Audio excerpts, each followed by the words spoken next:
T'es pas fameux, mais l'essentiel est là, la victoire et les 3 points. Salut les fraudes, j'espère que vous allez bien. On se retrouve pour une nouvelle vidéo débrief du match entre l'équipe de France et l'Azerbaïdjan. Victoire 3-0 de l'équipe de France et une victoire qu'on aura été chercher parce que ça a été compliqué, notamment sur la première mi-temps. Une première mi-temps où tu es tombé face à un bloc bas de l'Azerbaïdjan, une équipe qui a refusé le jeu, qui était là pour essayer de récupérer un point. On pouvait s'y attendre, on s'y attendait, mais on a eu un problème dans l'animation offensive. Parce que forcément, quand une équipe joue bloc bas, elle va pas se créer de situation, il n'y en aura pas beaucoup. Tu vas être sur les premiers ballons, tu vas être sur les deuxièmes ballons, sur les troisièmes ballons, tu vas récupérer à chaque fois le ballon et tu vas ramener du danger à chaque fois contre des blocs bas. Ça, c'est une réalité. Maintenant, aujourd'hui, tu termines le match avec 33 tirs face à un seul pour l'Azerbaïdjan. C'est un match qui a été surdominé par l'équipe de France. On a gardé la possession du ballon, ils n'arrivaient pas à avancer l'Azerbaïdjan, tu les as totalement éteints. Mais on avait des problèmes offensif parce qu'on n'arrivait pas à se créer des situations. Et certains vont parler du double pivot Rabiot avec Khéphren Thuram, mais moi je ne pense pas que ça soit un problème du milieu de terrain, peut-être plus un problème de dispositif. On était en 4-4-2 aujourd'hui et peut-être que l'équipe de France, on a besoin de jouer avec un meneur de jeu, de ramener un numéro 10, donc de jouer en 4-2-3-1, peut-être avec Olysée numéro 10.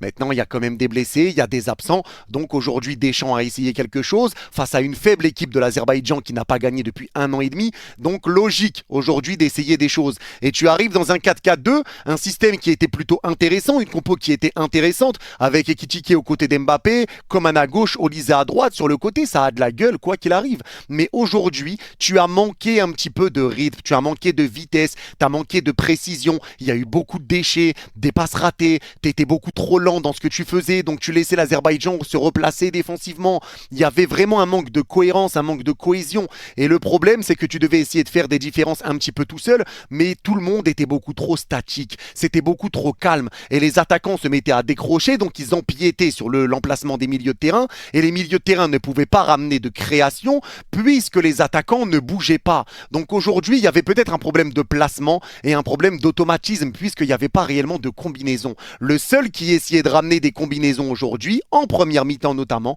c'est Kylian Mbappé, et je suis désolé, mais il faut le dire, il faut le répéter, lui qui est sur un excellent début de saison. Aujourd'hui, certains disent encore, oui, Mbappé, il a voulu forcer parce que c'était l'Azerbaïdjan pour stater, et maintenant il est sorti blessé. Mais la réalité, c'est qu'aujourd'hui, moi, j'ai pas vu un Mbappé qui a été matrixé par les stats. J'ai vu un Mbappé qui a essayé de faire des combinaisons avec Olysée, un Mbappé qui était là pour essayer de jouer un petit peu en pivot, un Mbappé que tu voyais à gauche, dans l'axe, à droite, un Mbappé qui essayait de jouer avec ses coéquipiers, qui essayait de ramener des situations et qui essayait d'accélérer le jeu, chose qui n'était pas fait par Kingsley Coman, parce que Coman se retrouvait beaucoup excentré sur le côté, il essayait de faire un petit peu des dribbles, mais ses centres étaient ratés, ses passes étaient ratées, ses dribbles il en faisait un peu trop, il ne ramenait pas assez de danger, il ratait ses contrôles, ça a été compliqué pour Coman, et t'avais un Olysée qui a été vraiment pas beaucoup en vue aujourd'hui. Donc le seul que tu voyais sur le front de l'attaque, c'était Mbappé, puisque même Ekitike, tu ne l'as pas vu de la première mi-temps, tu ne l'as pas vu. Donc c'est Mbappé qui essayait de prendre le jeu à son compte et qui a essayé de ramener du danger pour l'équipe de France. Et c'est jamais simple de jouer contre un bloc bas. Ils étaient en 5-4-1 l'Azerbaïdjan. Et là, il faut prendre du recul aussi par rapport à ce match. Parce que certains vont dire, waouh, on se fait grave chier devant les matchs de l'équipe de France. Mais ça sera pas pareil. Faut juste l'applaudir. Kylian Mbappé aujourd'hui a inscrit son 53e but avec l'équipe de France. Ce qui consolide sa place de deuxième meilleur buteur de l'histoire de l'équipe de France. Du haut de ses 26 ans, il n'est plus qu'à 4 buts d'atteindre la première place occupée par Olivier Giroud. Et son but, les amis, faut qu'on en parle. Regardez d'où il part. Pendant que l'équipe de France galérait un peu à ouvrir le score, Kylian Mbappé récupère le ballon au milieu. Comme vous pouvez le voir, il y a un joueur de l'Azerbaïdjan devant lui. En une accélération, il l'élimine. Ensuite, il se retrouve face à 2 autres joueurs d'Azerbaïdjan. En 2-3 mouvements, eux aussi, il les élimine. Ça fait déjà 3 joueurs éliminés. Là, il se retrouve encore devant un autre joueur d'Azerbaïdjan. Crochet extérieur du droit, il l'élimine lui aussi. À partir de là, vous vous dites peut-être qu'il va laisser le ballon à Ekitike. Non. Pendant qu'en face de lui, il y avait 2 joueurs d'Azerbaïdjan, il enchaîne avec un tir. Et ça rentre. 10e match consécutif, les amis, où il marque au minimum un but. Je crois qu'on l'a jamais vu comme ça. Là, vous avez les statistiques de ces derniers matchs, que ce soit avec l'équipe de France ou le Real Madrid. Il a été décisif dans tous les matchs. Et j'ai même oublié de vous dire qu'aujourd'hui, il a été auteur d'une passe décisive. Oui, il se limite plus qu'à marquer des buts. C'est lui qui fait la passe décisive à Rabiot. Il a juste eu à piquer le ballon de sa position. Rabiot était arrêté là. Le gars, il saute tellement le ballon est bienvenu. Il met la tête et ça rentre en pelle. Le gardien n'a rien pu faire. Score final, 3-0. C'était qu'une formalité. Écoutez-moi bien. C'est le meilleur joueur du monde actuellement. Carrément, je te rassure, Ethan. On était tous choqués comme ça. C'était pourtant pas faute de le dire. Qu'en année de Coupe du Monde. Et son but en témoigne aujourd'hui. Ce joueur est à part. Ce faufilant par-dessus terminé avec sa spéciale encadrée par 4 défenseurs. Derrière, il assiste aussi. Il vient déposer ce ballon sur la tête de son coéquipier. Mais en fait, qu'est-ce qu'il ne sait pas faire cette saison? Le meilleur presseur sur les 5 grands championnats confondus. Sa saison? L'un des meilleurs buteurs. Et bien évidemment, il y a du niveau, il y a Kane, il y a Haaland. Mais de très loin avec ce qu'il affiche aujourd'hui, le meilleur. Ce qui est par-dessus incroyable, c'est sa capacité à réussir à faire jouer de plus en plus ses coéquipiers. Il marque énormément, mais son jeu collectif s'est tellement amélioré. Sans parler de ses déplacements lorsque l'équipe n'a pas le ballon. Kylian Mbappé, je vous dis les gars, de cette allure, s'il continue comme ça et s'il prend minimum une Coupe du Monde ou une Ligue des Champions, personne ne pourra lui choper le ballon d'or. Sachant la médiatisation qu'il a, ça sera pas faute de vous l'avoir dit. Encore une fois, parce que depuis le début de saison, il est tout simplement le plus impressionnant pour l'instant. Il se permet même de donner des pénaltys à Vinicius. Non là franchement ce qu'il montre, c'est beaucoup trop fort. Waouh, le niveau de jeu de cette équipe de France, il me choque. Mais avant de parler de tout ça, avant de parler du haram ball de Deschamps, avant de parler d'Mbappé, remercions quelqu'un en fait. Monsieur Florian Thauvin, vous nous avez fait croire qu'il n'avait pas le niveau de l'équipe de France. Vous nous avez fait croire que Thauvin c'est du passé. 10 secondes de jeu, il lui a fallu. À la réception d'un centre, c'est son deuxième ballon touché. Il est rentré à la passe d'Mbappé qui était blessé. Reprise de volet acrobatique. Qu'est-ce que vous allez nous dire maintenant? On vous écoute. Alors oui, il faut faire confiance à la jeunesse. Mais n'oubliez jamais qui vous a mis où vous êtes. Mais moi, ce que j'ai compris, la tactique de Deschamps, c'est si Dieu veut Mbappé. Non, si Dieu veut Mbappé en fait. Et là, Dieu il a voulu. Parce que Mbappé, il s'est créé le premier but pour forcer le verrou de l'Azerbaïdjan d'un secret que lui seul connaît. Il n'y a que lui qui connaît son secret. Il se le divulgue à lui-même. Ils sont 1, 2, 3, 4, 5, 6, 7 joueurs dans l'axe. Il n'y a que Ekitike à côté de lui. Il s'est même pas servi d'Ekitike. Ekitike, il a touché le ballon. On ne l'avait même pas invité. Qui t'a invité, Ekitike, en fait? Il a touché le ballon. Mbappé finit par frapper. Angle ouvert, but. Et en ce moment, c'est que ça. C'est grâce à lui, que ce soit le Real ou l'équipe de France, survivent, pardon. Mais bref, en tout cas, sinon, à part ça, c'était le néant. Alors vous allez tous me dire, oui, mais ils ont mis le bus. C'est pas une excuse. Les équipes comme l'Espagne, les équipes comme le Portugal, on a tous les mêmes problèmes. Et ça sera ni la première équipe qui va mettre le bus, ni la deuxième équipe. Je suis désolé, avec un effectif de cette qualité, ça soit Olise, Ekitike, Kylian Mbappé, Coman, Rabiot, Kefren Turam, et les entrants, j'en passe, les Mateta, etc. qui sont rentrés, les Thauvin. Tu dois être capable de produire un jeu plus attractif que ça. Surtout que là, il n'y a pas d'enjeu de résultat. On est d'accord qu'on va se qualifier pour la Coupe du Monde. Mettre un peu plus de folie. Sinon, à part ça, j'ai bien aimé Malo Gusto. Mais franchement, j'ai dormi. Non, faut dire les termes, j'ai dormi en fait.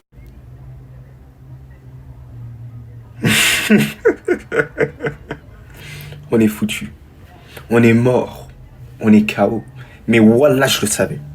Au nom de Dieu, je le savais, Didier Deschamps, t'es un criminel. Wallah, Didier Deschamps, des fois, je te déteste. Dites-vous, Kylian Mbappé, il a demandé changement. Il a même pas posé ses fesses sur le banc, les gars. Il est directement parti au vestiaire. Et on sait, c'est au niveau de sa cheville droite. Et malheureusement, c'est même pas un coup. C'est genre, elle s'est tordue contre la pelouse. D'après les informations, en tout cas. Mais j'espère que c'est pas trop grave, frérot. On a besoin de toi pour le Classico. Voilà, je t'en veux, Didier Deschamps. Pourquoi? Gros, sur le premier but, il te dribble tous les joueurs. Il arrive à te marquer ton but. Vous rentrez sur 1-0 à la mi-temps, tranquille. Il te fait même une passe décisive sur Adrien Rabiot. Mais malgré ça, tu le gardes sur le terrain encore. Sachant qu'avec le Real Madrid, il est sorti sous blessure. Mais voilà, c'est pour ça que je voulais pas qu'il vienne en équipe de France. C'est le meilleur joueur actuellement du Real Madrid. C'est une dinguerie. Voilà les gars, j'espère que c'est pas une blessure trop grave et qu'il va manquer le Classico. Parce que sinon j'aurais une haine terrible envers Didier Deschamps. Voilà qu'on peut pas se priver de Kylian Mbappé. Actuellement les gars, offensivement en tout cas, c'est l'arme ultime. Il y a personne qui s'assoit à sa table. Bon, Harry Kane, Erling Haaland, mais Mbappé les plus forts frère, c'est sûr. Est-ce que vous vous rendez compte du but de malade mental? Allez viens, Zoua. Enroulé, tu vas pas la chercher. Tu vas pas la chercher.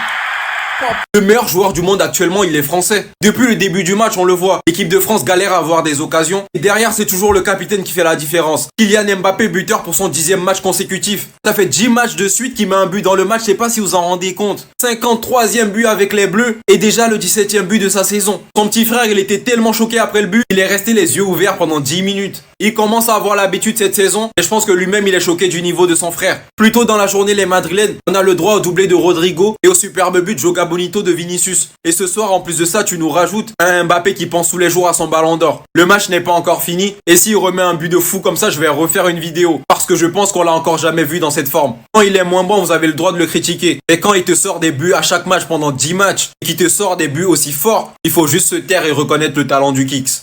Bref, j'étais choqué du but vidéo à la mi-temps, je m'en bats les reins les gars. Non les gars, au grand jamais dans ma vie j'ai vu un but comme ça. Premier crochet, deuxième crochet, troisième crochet, quatrième, but.